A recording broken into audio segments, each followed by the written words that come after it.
voici une vidéo sur la nourriture énergétique, mais cette vidéo a été faite par le professeur Henri Joyeux et il arrive à peu près aux mêmes conclusions que nous, à part le côté énergétique des aliments. Donc à ces prescriptions, en quelque sorte, ces conseils de nutrition, il faut ajouter quand même l'eau énergétique que l'on peut rendre beaucoup plus énergétique en mettant une moldavite dedans, c'est-à-dire une pierre qui est une météorite, une moldavite de 2 grammes, à partir de 2 grammes dans 1 litre d'eau, laissée pendant 3 heures pendant la nuit, va conférer à cette eau une énergie phénoménale qui est très bénéfique pour la santé. Donc en dehors de l'eau, tous les aliments cités par le professeur Henri Joyeux sont les mêmes que l'on conseille nous aussi de manière énergétique, puisqu'ils sont réellement efficaces et importants pour une bonne santé. On peut rajouter aussi le sel, dont il ne parle pas, et là, au niveau du sel énergétique, le meilleur, c'est le sel de l'Himalaya, que l'on trouve, qui est de couleur rouge et qui peut très bien remplacer le sel dans l'alimentation autrement. Sinon, nos sels de mer sont de différentes énergies et il est difficile d'en citer un plus qu'un autre. Mais le sel fait partie des aliments de base de notre alimentation, donc on ne peut pas l'ignorer. Voici maintenant la vidéo du professeur Henri Joyeux et ses conseils de nutrition que nous partageons évidemment pour la curothérapie et donc les soins énergétiques des personnes pour conserver une bonne santé. Alors, vous m'avez demandé 5 aliments, 6 aliments. On y va. 1, fruits et légumes. Okay. Pourquoi? Frais, de saison et bio.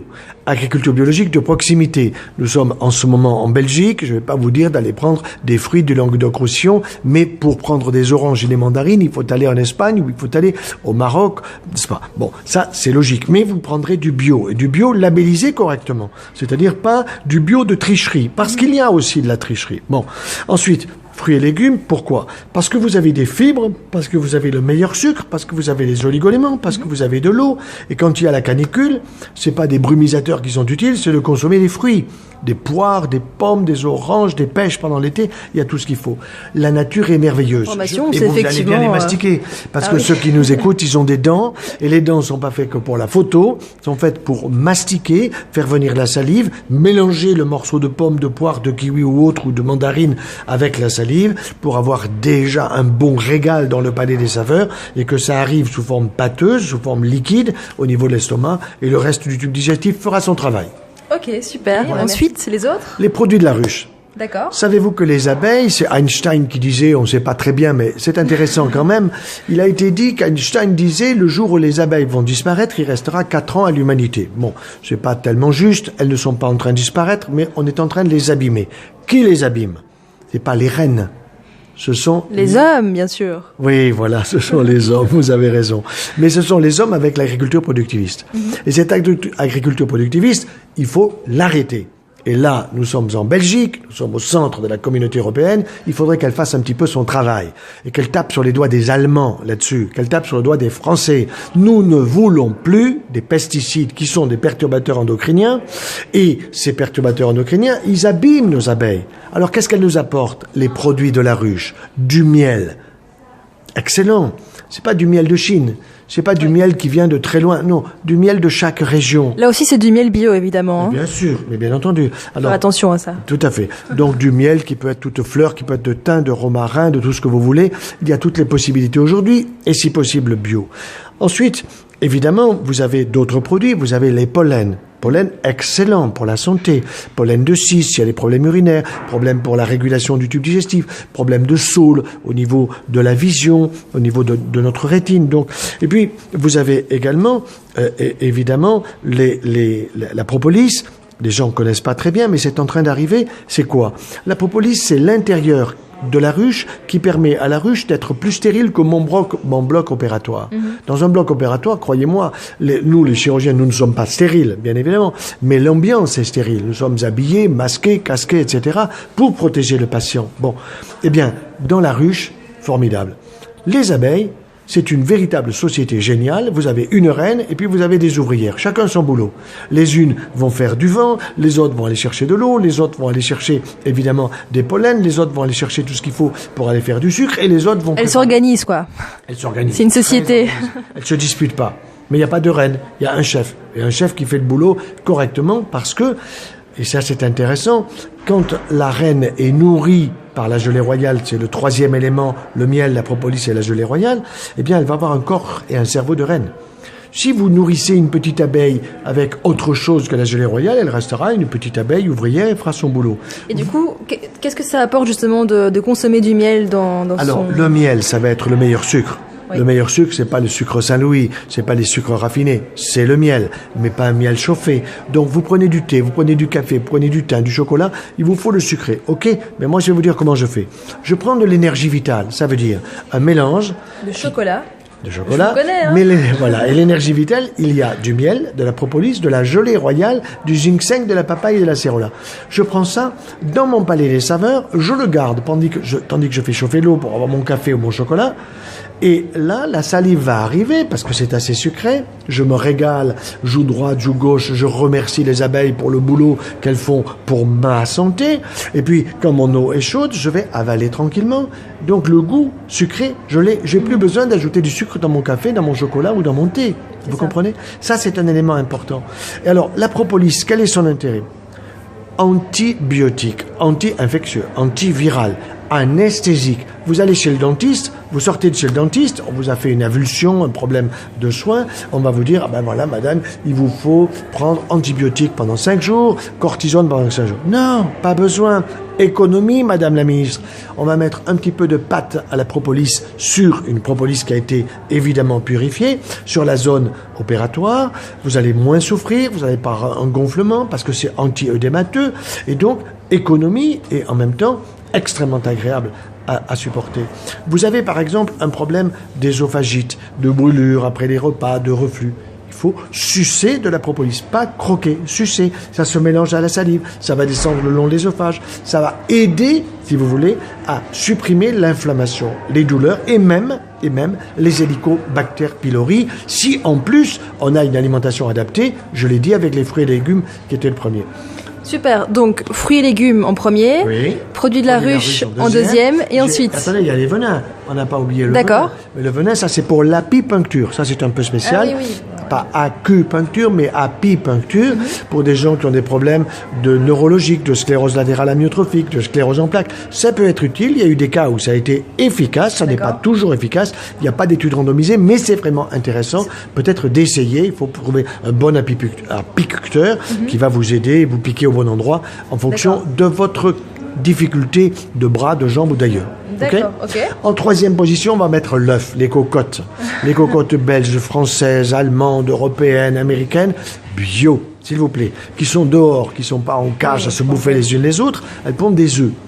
Et l'œuf, ben figurez-vous qu'il faudra l'apprendre à certains collègues de France ou de Belgique. Ils sont en formation des années 70-80 et qui ont retenu que l'œuf, ça augmente le taux de cholestérol. Et qui vous disent, surtout pas, vous allez mourir, avoir un accident vasculaire. Oui, ça a changé, ça, au niveau des informations. Hein, La vérité aujourd'hui, c'est que tout ça, ça a été monté par les laboratoires pharmaceutiques qui disaient, il faut absolument que vous preniez un hypocholestérolémiant, surtout ne mangez pas d'œuf parce que vous allez mourir. Tout ça est faux. Le jaune d'œuf est excellent pour la santé parce qu'il vous amène du bon cholestérol qui est à la base de vos hormones. Hormones sexuelles de madame, hormones sexuelles de monsieur, testostérone, estrogène et progestérone, ou bien hormones du stress. Très important. Donc l'œuf à la coque tous les jours, je dirais c'est excellent pour le petit enfant. À la coque, ça veut dire jaune liquide. Ou bien, s'il n'aime pas, un faux plat, avec le jaune liquide, le blanc qui est tout autour, ovalbumine, excellent pour avoir de bonnes protéines. Et ensuite le jaune, cholestérol, et aussi des oligo-éléments, des vitamines, la vitamine A en particulier, vitamine D, tout ça est excellent pour la santé. Et est-ce qu'on peut en manger tous les jours? Parce qu'il y a une période où j'en mangeais tous les jours, 2 par jour, j'avais mal au ventre.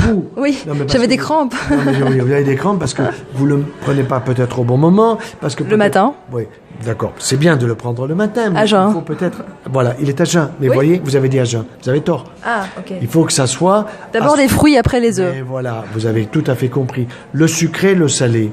Vous voyez? Donc, il y a ça dépend des personnes. Vous aurez une personne qui dira, moi, il me faut le salé d'abord.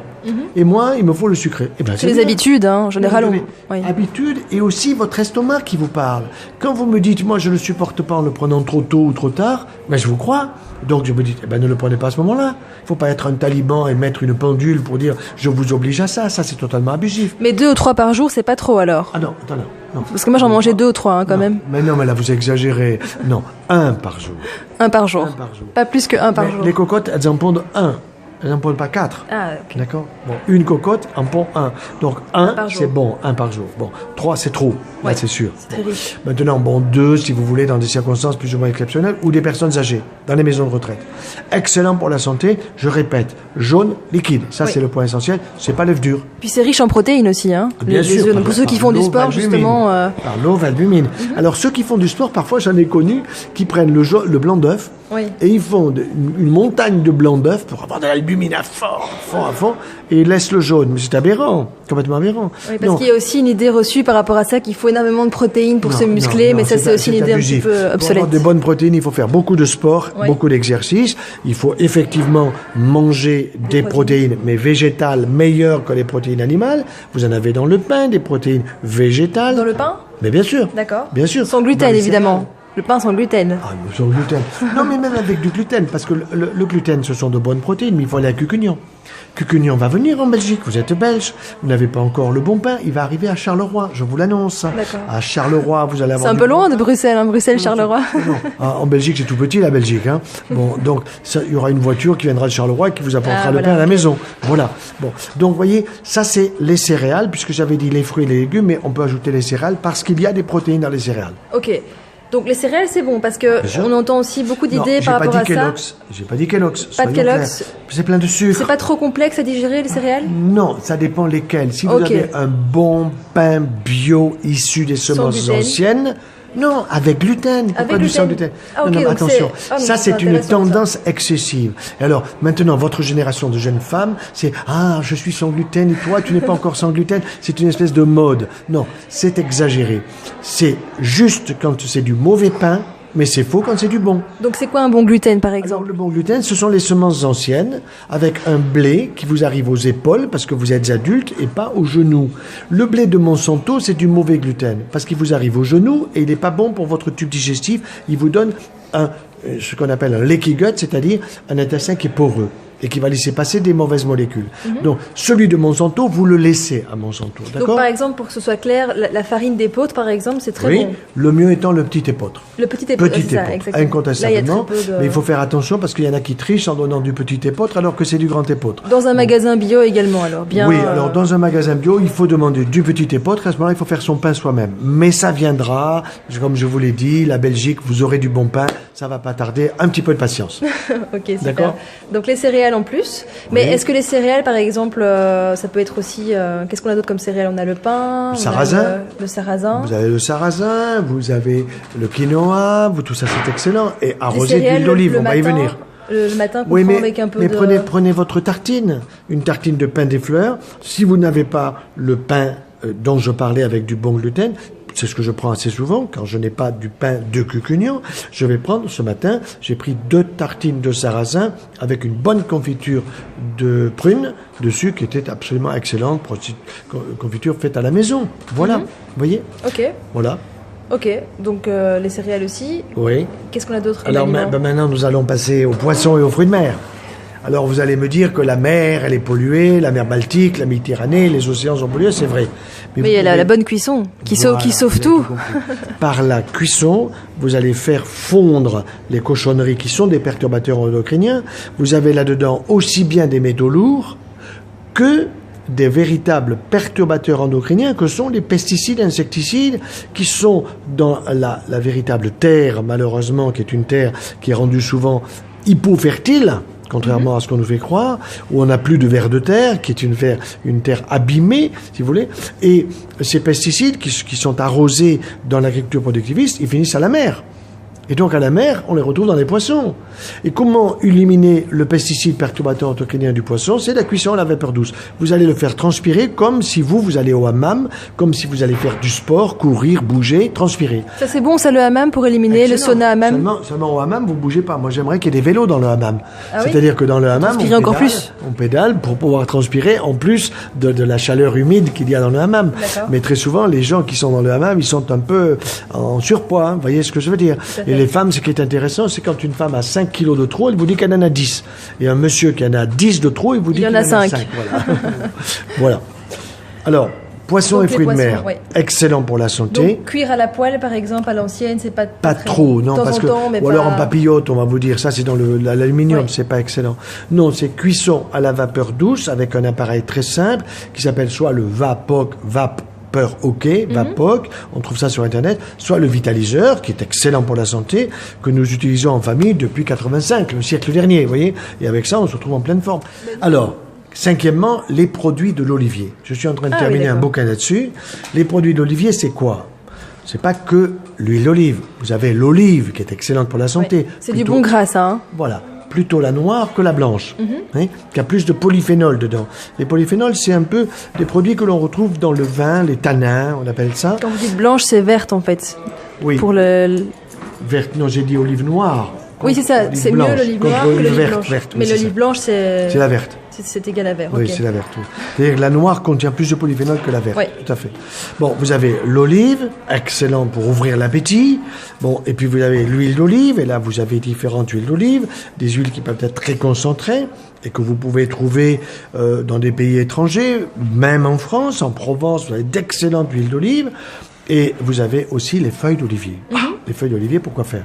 Pour réguler votre tension artérielle. Vous êtes stressé, par exemple. Votre tension fait des hauts et des bas. C'est pas bon. Eh bien, vous allez réguler en prenant des infusions ou des décoctions de feuilles d'olivier. Pourquoi? Parce que dans la feuille d'olivier, vous avez un produit qu'on appelle la mannite, M-A-2-N-I-T-E. C'est pas la manne des Hébreux dans le désert, mais c'est un produit qui est diurétique. Donc, si vous avez de l'hypertension, il faut uriner un petit peu plus pour baisser votre tension artérielle. Et donc, ça va réguler.